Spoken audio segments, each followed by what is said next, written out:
IPL 2026 के लिए सभी टीम्स ने अपने अपने रिटेन्ड और रिलीज्ड प्लेयर्स की लिस्ट अनाउंस कर दी है। अब कोई ब्रेकिंग नहीं मिलने वाली कि ये प्लेयर इधर जा रहा है या फिर उधर जा रहा है, क्योंकि अब सब कुछ फाइनल हो चुका है, अनाउंस हो चुका है। और इस वीडियो में हम सभी 10 की 10 टीमों को डिस्कस करने वाले हैं, उनके रिटेन्ड और रिलीज्ड प्लेयर्स के बेस पर स्वैट एनालिसिस करेंगे सभी टीमों का। तो चलिए स्टार्ट करते हैं। शुरुआत करते हैं चेन्नई सुपर किंग्स के साथ। उनके रिटेन्ड प्लेयर आप देख सकते हैं। आप रिटेन्ड प्लेयर में पाएंगे कि इन्होंने मोस्ट ऑफ द जो अपने प्लेयर्स हैं उनको रिटेन किया है, अपनी कोर को अपने ही पास रखा है।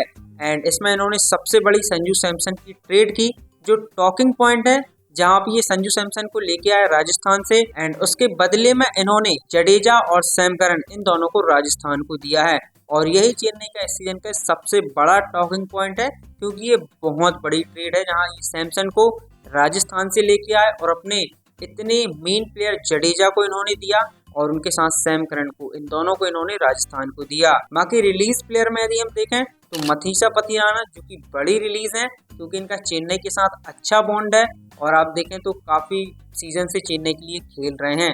बट इस सीजन चेन्नई ने इनको रिलीज किया है, लेकिन चेन्नई की तरफ से ये भी बयान आया है कि भाई हम इनको ऑक्शन में बायबैक करने की पूरी कोशिश करेंगे।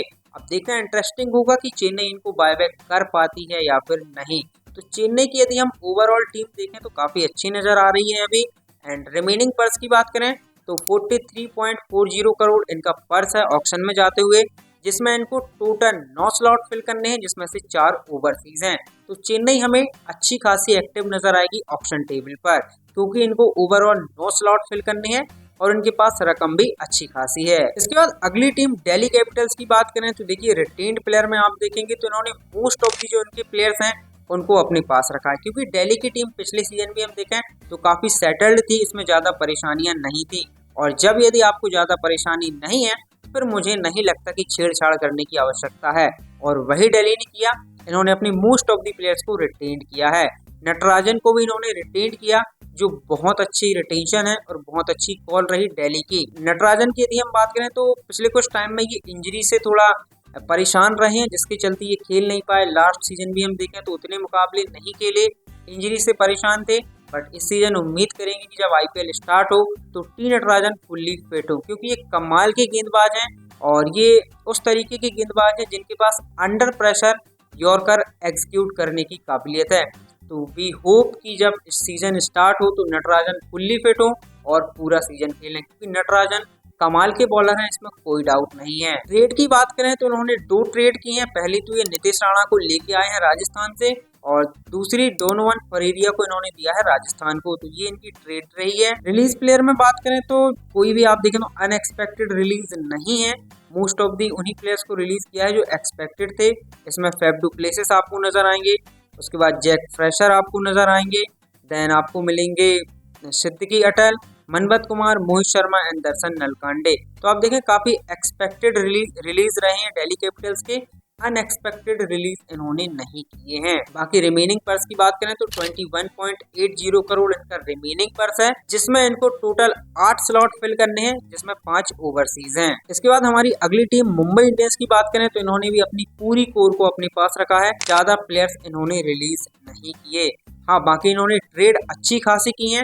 टोटल 4 ट्रेड इन्होंने की है। पहली तो अर्जुन तेंदुलकर को इन्होंने लखनऊ को दिया है, उसके बाद दूसरा शार्दुल ठाकुर को लेके आए लखनऊ से, जो कि ऑल कैश डील रही। तीसरी सरफिन रदरफोर्ड को गुजरात से लेके आए, ये भी ऑल कैश डील है। एंड फोर्थ मयंक मार्कंडे को कोलकाता से लेके आए, ये भी ऑल कैश डील है।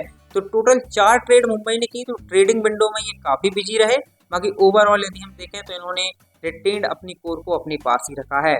रिलीज प्लेयर में आप पाएंगे कि जो डोमेस्टिक प्लेयर हैं उनको रिलीज किया है और कुछ ओवरसीज प्लेयर हैं। रिमेनिंग पर्स की बात करें तो 2.75 करोड़ इनका रिमेनिंग पर्स है ऑक्शन में जाते हुए, जिसमें इनको टोटल 5 स्लॉट फिल करने हैं, जिसमें से 1 ओवरसीज है। तो इनके पर्स को देखते हुए क्लियर समझ में आ रहा है कि भाई ये ऑक्शन में ज्यादा एक्टिव नहीं रहेंगे।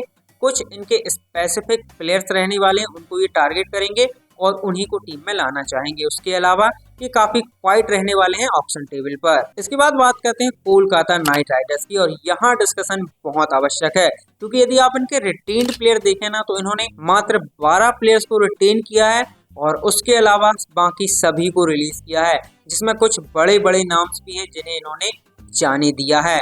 रिलीज प्लेयर की यदि हम बात करें तो सबसे पहले वेंकटेश अय्यर, और एक्सपेक्टेड था कि ये बेंकी को रिलीज करेंगे due to his price tag, क्योंकि केकेआर इनको 23.75 करोड़ दे रही थी, जो बहुत ज्यादा है वेंकटेश के हिसाब से, और इसीलिए केकेआर ने इनको जाने दिया है। बट केकेआर डेफिनेटली इनको बायबैक करने का ट्राई करेगी चीपर प्राइस में, और मिल भी सकते हैं, इसके भी हाई चांसेस हैं। सेकंड, क्विंटन डिकॉक को भी जाने दिया है, बट मुझे लगता है यदि चाहते तो रोक सकते थे, क्योंकि आप देखिए प्राइस ज्यादा नहीं है, मात्र 3.60 करोड़ आप डीकॉक को दे रहे थे, तो इतने प्राइस में मेरे हिसाब से डीकॉक को रोका जा सकता था।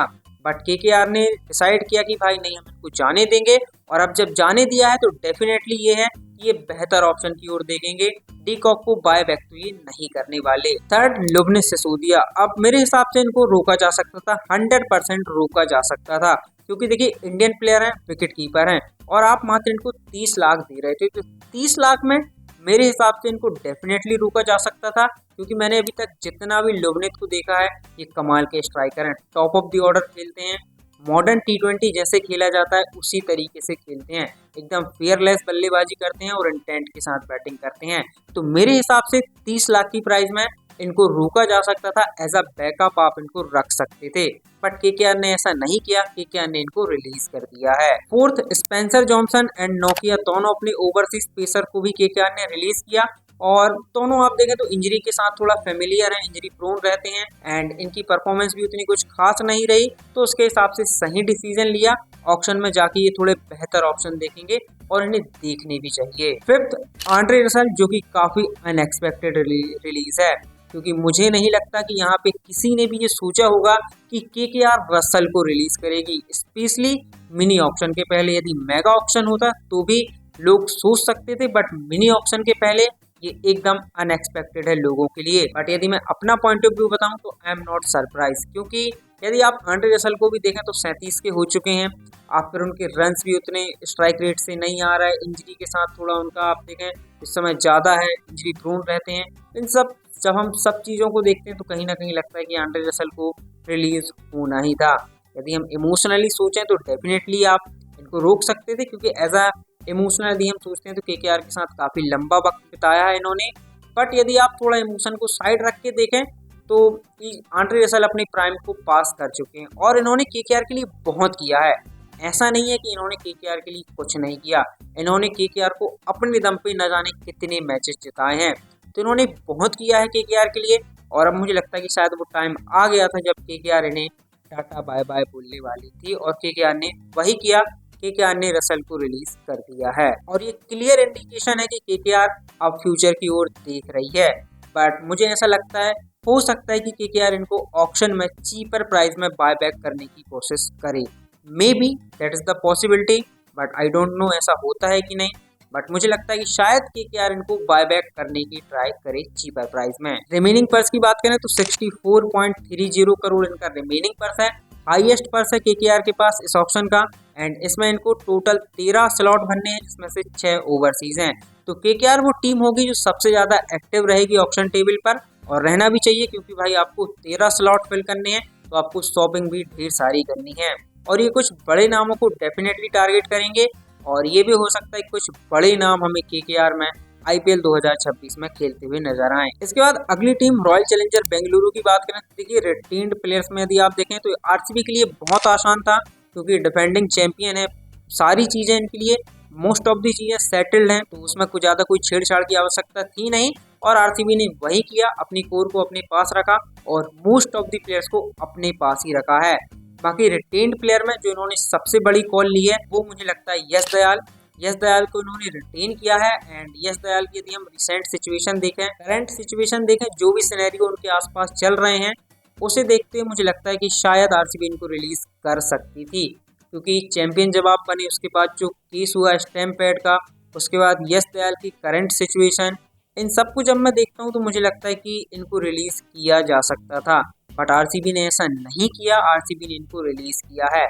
मुझे नहीं पता यश दयाल की जो रिसेंट सिचुएशन है उसमें कितनी सच्चाई है कितना झूठ है, मुझे नहीं पता, और ना मैं उस पर कमेंट करने वाला हूँ।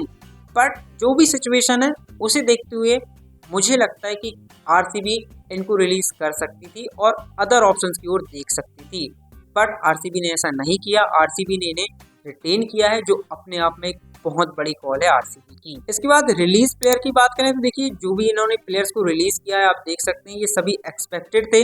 लियाम लिविंगस्टन भी आप देखें तो इन्होंने उतना कुछ खास परफॉर्मेंस करके नहीं दिया।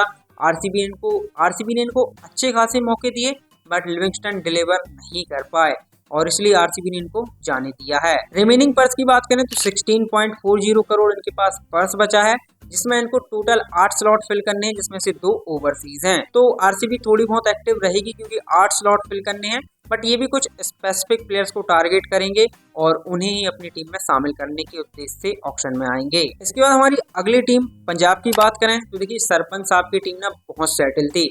इसमें आप देखें तो मोस्ट ऑफ दी चीजें सही थी, अपने ठिकाने पे थी और इसमें छेड़छाड़ की आवश्यकता नहीं थी और यही पंजाब ने किया।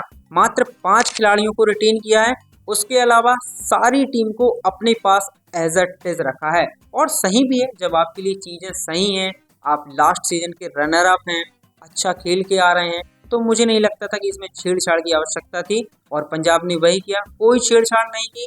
मात्र 5 खिलाड़ियों को रिलीज किया, बाकी सबको एज इट इज रिटेन किया है। जॉस इंग्लिश जिन्हें रिलीज किया है, इन पे लोगों के रिएक्शन आ रहे थे, तो रिकी पॉन्टिंग साहब ने ये कंफर्म किया कि भाई आईपीएल 2026 में Jos English majority of the part को मिस करने वाले हैं और यदि कोई player majority of the part miss करने वाला है तो मुझे नहीं लगता कि उसको रिटेन करना कोई सेंस बनाता है और इसीलिए पंजाब ने इनको रिलीज भी कर दिया है। रिमेनिंग पर्स की बात करें तो 11.50 करोड़ इनके पास पर्स बचा है, जिसमें इनको टोटल 4 स्लॉट फिल करने हैं, जिसमें से 2 ओवरसीज हैं। तो ये थोड़ी बहुत शॉपिंग पंजाब वाले भी करेंगे, बट ओवरऑल हम यदि कहें तो ये बहुत ज्यादा क्वाइट रहेंगे, कुछ स्पेसिफिक प्लेयर्स को टारगेट करके आएंगे और उन्हीं को अपनी टीम में शामिल करना चाहेंगे। इसके बाद अगली टीम गुजरात टाइटंस की ओर चलें तो एक प्लेयर को इन्होंने ट्रेड किया है और 5 प्लेयर्स को रिलीज किया है, बाकी सभी को रिटेन किया है। यहाँ भी आप देखें तो चीजें सॉर्टेड हैं, ज्यादा कुछ झमेला नहीं है। 5 को रिलीज किया, 1 को ट्रेड किया, बाकी जितनी भी टीम थी एज इट इज अपने पास रखी है। रिमेनिंग पर्स की बात करें तो 12.90 करोड़ इनके पास पर्स बचा है, जिसमें इनको टोटल 5 स्लॉट फिल करने हैं, 5 में से 4 ओवरसीज हैं। तो गुजरात थोड़ी शॉपिंग करना चाहेगी क्योंकि स्पेशली इनको 4 ओवरसीज स्लॉट फिल करने हैं, बट ये भी स्पेसिफिक प्लेयर्स को टारगेट करके आएंगे ओवरसीज में भी और चाहेंगे कि वही इनको मिल जाए। हाँ, यदि वो नहीं मिलते तो फिर ये डेफिनेटली अल्टरनेटिव ऑप्शंस देखेंगे। इसके बाद लखनऊ सुपर जायंट्स की बात करें तो रिटेन्ड में आप देखें तो मेजॉरिटी ऑफ प्लेयर्स को रिटेन्ड किया है।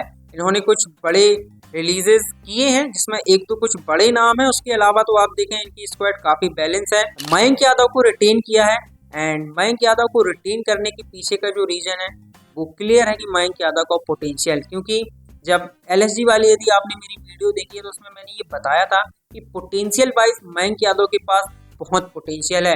He is the best Indian hit the deck bowler currently and इनको ऑफ द डेक भी मदद मिलती है, तो सॉलिड बॉलर है, सॉलिड पोटेंशियल है। बस उम्मीद करेंगे कि आने वाले सीजन में मयंक यादव फुल्ली फिट हो और पूरा सीजन खेलें, क्योंकि एक चीज की मैं यहाँ गारंटी दे सकता हूँ, यदि मयंक यादव फुल्ली फिट होते हैं और पूरा सीजन खेलते हैं तो ये बंदा कहर मचा देगा, क्योंकि इस बंदे के पास कमाल का पोटेंशियल है और ये बंदा बहुत दमखम रखता है।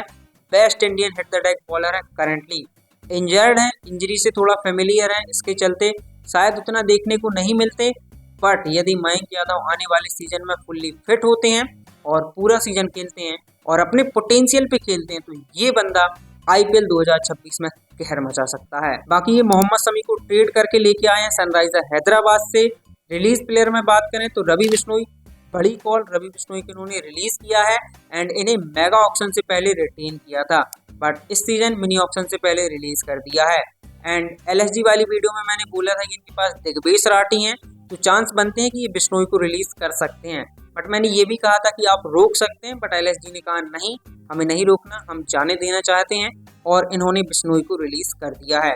मे बी ऑक्शन में ये चीपर प्राइस में बाय बैक करना चाहेंगे। अब चीपर प्राइस में मिलते हैं या नहीं ये देखना काफी इंटरेस्टिंग रहने वाला है। इसके बाद सेकंड मिलर को भी रिलीज किया है और मैं सरप्राइज नहीं हूँ, क्योंकि इनके कॉम्बिनेशन में हम देखें तो डेविड मिलर उतने अच्छे तरीके से फिट नहीं बैठते थे, तो इनको रिलीज करना मुझे नहीं लगता कि गलत कॉल है, आई थिंक सही कॉल है। बाकी रिमेनिंग पर्स की बात करें तो 22.95 करोड़ इनके पास पर्स है ऑक्शन में जाते हुए, जिसमें से इनको टोटल 6 स्लॉट फिल करने हैं। 6 में से 4 स्लॉट हैं ओवरसीज के जो LSG को फिल करने हैं। तो ये भी थोड़ी बहुत शॉपिंग करेंगे क्योंकि पर्स भी अच्छा है। मात्र 6 स्लॉट फिल करने हैं, बट मोस्ट इम्पोर्टेंटली जिसमें 4 ओवरसीज इनको फिल करने हैं। इसके बाद हमारी अगली टीम हैदराबादी यानी कि सनराइजर हैदराबाद की बात करें तो यहाँ आपको विस्फोटक अंदाज देखने को मिलता है।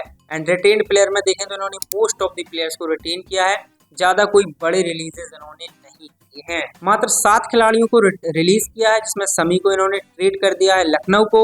एंड उसके बाद यदि आप इनकी रिलीज लिस्ट देखेंगे तो वहाँ पाएंगे अभिनव मनोहर, सचिन बेबी, बियान Mulder, Simarjeet Singh, Rahul Chahar, Adam Zampa. तो काफी एक्सपेक्टेड रिलीज हैं जो हैदराबाद ने किए हैं, अनएक्सपेक्टेड रिलीज नहीं है। रिमेनिंग पर्स की बात करें तो 25.50 करोड़ इनके पास पर्स है, जिसमें इनको टोटल 10 स्लॉट फिल करने हैं। 10 में से 2 ओवरसीज हैं। तो इनके पास पर्स आप देखें तो ठीक ठाक है, बट इनको स्लॉट 10 फिल करने हैं। इसके बाद हम चलते हैं हमारी last number 10 team Rajasthan Royals की ओर। तो रिटेंशन तो इनकी बढ़िया रही है, रिटेंशन इनकी टॉकिंग पॉइंट नहीं है। इनके लिए जो टॉकिंग पॉइंट है वो है ट्रेड, जिसमें राजस्थान ने कमाल का काम किया है। फर्स्ट तो आप देखें जडेजा की प्राइस, जो जडेजा को इन्होंने ट्रेड किया चेन्नई से, वहां इन्होंने जडेजा की प्राइस जो 18 करोड़ थी उसको नेगोशिएट करके 14 करोड़ पर फिनिश किया और 14 करोड़ में जडेजा को लेके आ गए। उसके बाद सैम करन को 2.40 करोड़ में लेके आए एंड डोनोवन फरेरिया को दिल्ली से 1 करोड़ में लेके आए। तो संजू सैमसन जो इनके पास 18 करोड़ में थे, लगभग उसी प्राइस में राजस्थान रॉयल्स ने 3 प्लेयर को ट्रेड किया और हम कह सकते हैं कि राजस्थान ने कमाल का काम किया यहाँ पर। और ये एकदम स्टील है, 1 प्लेयर की प्राइस में ये 3 प्लेयर्स को ले आए हैं। So they done brilliant in trade window. Release player की बात करें तो कुछ बड़े नाम इन्होंने रिलीज किए हैं, जैसे वनिंदु हसरंगा, महेश तीक्ष्णा एंड कुमार कार्तिकेय, जो इनके 3 स्पिनर हैं। इन तीनों को इन्होंने जाने दिया है। तो डेफिनेटली ऑक्शन में ये स्पिनर्स की ओर देखेंगे एंड याद रखिएगा कि बिश्नोई ऑक्शन में है, तो may be Rajasthan Royals Bishnoi के पीछे भाग सकती है। उसके अलावा आप देखें तो फजल हक फारूकी और आकाश मधवल 2 पेसर्स को भी जाने दिया है। एंड रिमेनिंग पर्स की बात करें तो 16.05 करोड़ इनका रिमेनिंग पर्स है, जिसमें इनको टोटल 9 स्लॉट फिल करने हैं, जिसमें से 1 ओवरसीज है। बट राजस्थान थोड़ी शॉपिंग करेगी क्योंकि इन्होंने अपने स्पिनर्स को जाने दिया है, तो इनको स्पिनर्स चाहिए है। उसके बाद कुछ पेसर्स को भी ये टारगेट करेंगे और ओवरऑल 9 स्लॉट फिल करने हैं, थोड़ी शॉपिंग तो ये भी करेंगे। बाकी इन सभी टीमों के टारगेट प्लेयर्स कौन से होंगे, इन टीमों के टारगेट एरियाज क्या हैं, इस पर हम सेपरेटली आने वाली वीडियोस में बात करेंगे। एक एक टीम के ऊपर हम डिटेल में डिस्कस करेंगे क्या उनके टारगेट एरियाज हैं और किन प्लेयर्स को वो टारगेट कर सकते हैं और कौन से प्लेयर उनके लिए बेस्ट सूटेड होंगे। आने वाली वीडियोस में हम इन चीजों पर डेफिनेटली डिस्कस करेंगे, इसीलिए आप चैनल को सब्सक्राइब करके जरूर रखें। तो ये रहा गाइस रिटेंशन स्पेशल वीडियो, जिसमें हमने सभी टीमों के रिटेन्ड एंड रिलीज्ड प्लेयर की बात की एंड ऑक्शन में जाते उनके पास कितना पर्स बचा है, कितने स्लॉट फिल करने हैं, सभी चीजों पर हमने डिस्कस किया। सो आई होप आप लोगों को ये वीडियो पसंद आया होगा। यदि पसंद आया है तो लाइक करें, अपने दोस्तों के साथ शेयर करें एंड चैनल पर पहली बार आए हैं तो सब्सक्राइब करना ना भूलें, क्योंकि आने वाले टाइम में आपको और IPL से जुड़ी इंटरेस्टिंग वीडियो यहाँ मिलने वाली हैं। तो आज के लिए इतना ही, मिलता हूँ अगले नए वीडियो में, तब तक के लिए bye bye, take care, thank you so much.